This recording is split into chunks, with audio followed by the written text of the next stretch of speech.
Bonjour à tous. Alors aujourd'hui, le chapitre. Donc cette image, je vais la montrer qu'une fois sur le document. Le document il est sur internet. Je vais essayer de faire des vidéos plus courtes parce que souvent ça dure plus que 10 minutes, c'est peut-être un petit peu long. Et donc là je ne vais pas revenir sur ce document, il y a le bilan là qui est en dessous, donc ça je vous laisse tous regarder sur le document qui est chargé du site. Voilà. Donc on va aller directement sur le document, après je vais que sur les images. Donc ici pour le changement climatique.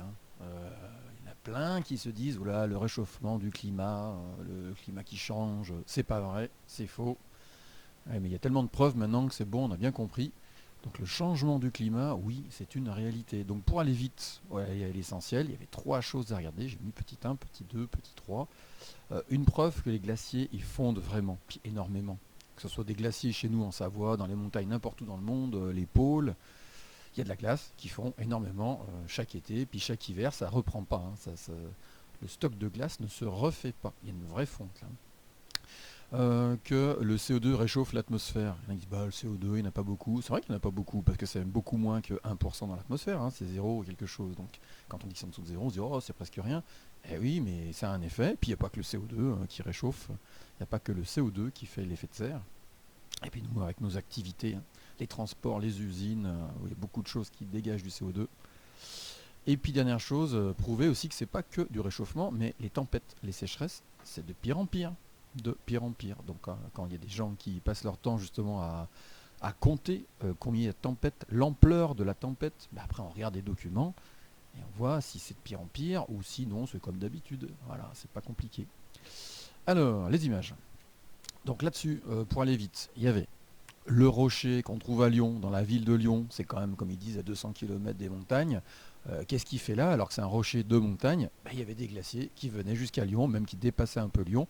Donc les glaciers, alors, ça c'est un schéma, il n'y a pas tout dessus, mais on s'imagine dans les montagnes très haut, glaciers ils glissent dans les vallées, et ben, on peut imaginer les vallées jusqu'à Lyon, et ben oui, les glaciers ils allaient jusqu'à Lyon.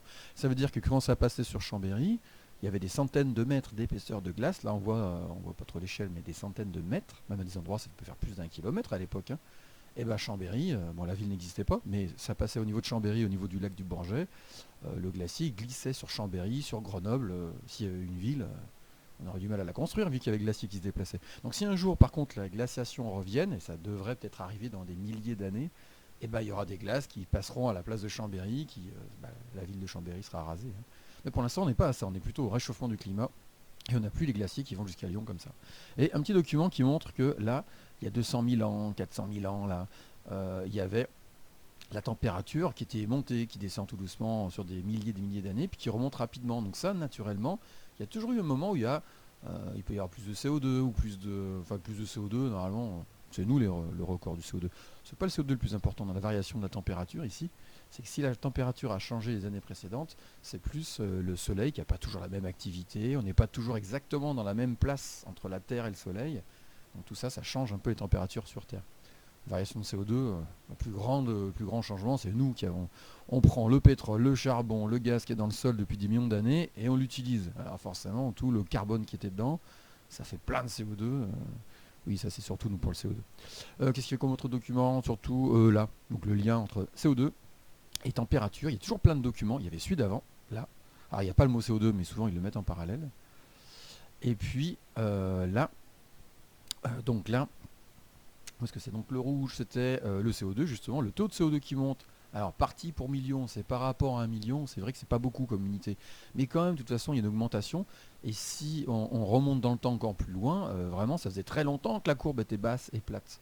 Alors après si on va autant bien avant les dinosaures, il y a plus de 60 millions d'années, oui il y a des moments où il y avait plus de carbone dans l'atmosphère, bah justement il faisait très très chaud, il y avait beaucoup de forêts tropicales partout.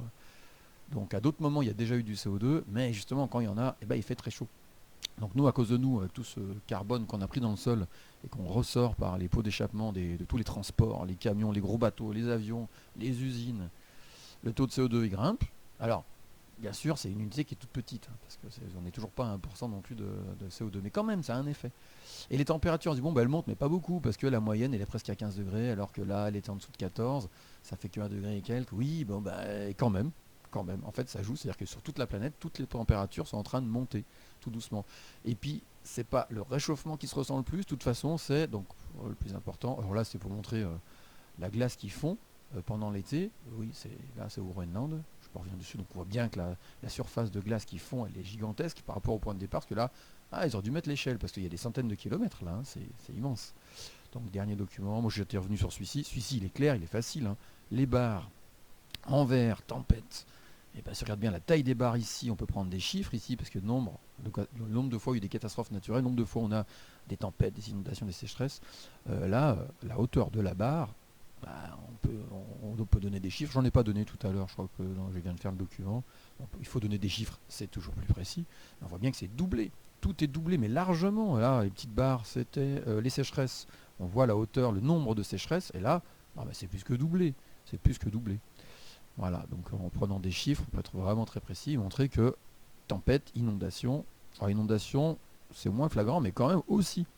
Donc tout ce qui est perturbation, tempête, inondation, sécheresse, c'est en train de se multiplier.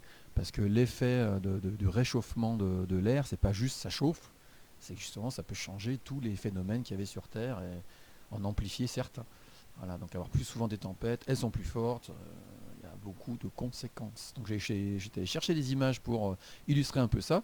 Nous, chez nous, autour de la Méditerranée, en France, tous les pays autour de nous, hein, on est en train d'aller vers une tendance où il y a un vrai réchauffement, c'est ça notre perturbation, donc un vrai réchauffement, moins de pluie, plus de ça à droite, plus de sécheresse. On peut avoir, on estime que dans le sud de la France, dans quelques dizaines d'années, oui, ça va être de plus en plus sec, de plus en plus chaud, et on aura un climat plutôt désertique. Voilà. Alors avoir des petites zones qui ressemblent à des déserts après dans le sud de la France, oui, ça sera possible.